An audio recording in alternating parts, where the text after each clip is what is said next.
మీరు ఇందాక ఒక మాట అన్నారు, చిన్నతనం మీ చిన్నతనంలో మీ మదర్ కానీ అప్పట్లో ఒక 4-5 దశాబ్దాల క్రితం మహిళలు ఉద్యోగాలు చేసేవాళ్ళు కదా, ఇంట్లోనే ఉండేవాళ్ళు. కానీ మొత్తం వాళ్ళ ఇంటి ఆర్థిక స్వాలంబన, ఆర్థిక సమర్థత, వాటిని చూసుకోవటం, ఫైనాన్షియల్ మేనేజ్మెంట్ అంతా ఆ మహిళలే చేసేవాళ్ళు.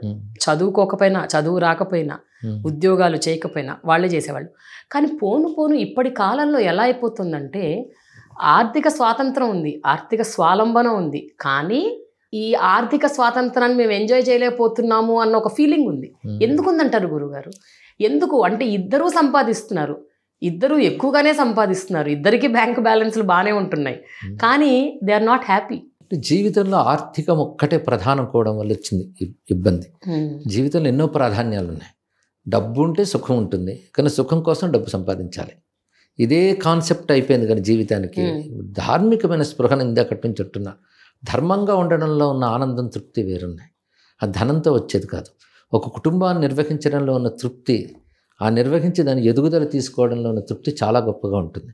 అందుకే స్త్రీ పిల్లల్ని తీర్చిదిద్దడంలో కానీ, భర్తని గైడ్ చేయడంలో కానీ, గృహ నిర్వహణ అనేది చిన్న విషయం కాదమ్మా. కాదు, ఒక ఆఫీసులో చేసే ఉద్యోగం కంటే చాలా గొప్పది.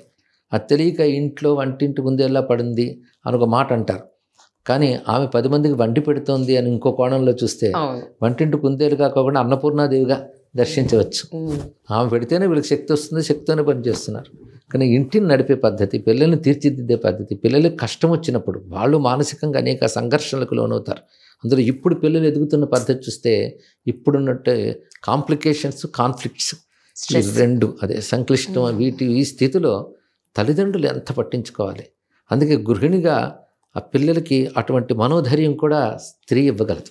అమ్మ ఇచ్చిన ఓదార్పు తండ్రి కూడా ఇవ్వలేడు. అందుకే ఏ కష్టం వచ్చిన అమ్మా అని అరుస్తారు, కానీ నాన్న అని ఎవడు అరవడం. అంటే కష్టంలో అమ్మ ఆదుకుంటుందని. అందుకే అమ్మ ఆదుకునే స్థితిలో ఉండాలి. అందుకే సంపాదన, సుఖపడడం అని ఒక్క దృష్టే పెట్టుకుని మిగిలిన జీవితంలో ఉన్న అద్భుతమైన అంశాన్ని కోల్పోతున్నాం. అవి తెలుసుకోగలిగితే ఆ శ్రమ విభజన చేసుకుని ఆ గృహిణిగా ఆమె తీర్చిదిద్దేటువంటి దానిలో ఉన్నటువంటి సంతృప్తి ఒకటి, సాఫల్యం ఒకటి, ఈ రెండు ఎంతో గొప్ప విషయం. అది ఉంటేనే నేనే సాధించవచ్చు. డబ్బు ఒక్కటే ప్రధాన కోణం వల్లనే కుటుంబ బంధాలు విచ్ఛిత్తి అయిపోతున్నాయి. కుటుంబం విచ్ఛిత్తి అయిపోతే స్త్రీ ఏమిటి, పురుషుడు ఏంటమ్మా, ఏం సాధించగలరు? ఒక అభిప్రాయాలు పరుచుకుని వెళ్ళిపోతున్నారు, కానీ అవగాహన ఉండట్లే, ఆలోచన ఉండట్లే.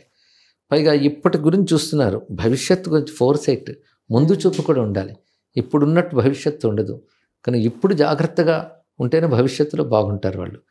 జాగ్రత్తగా బాగుండేది, అనుబంధాలు గట్టిగా ఉంటేనే ఉంటారు.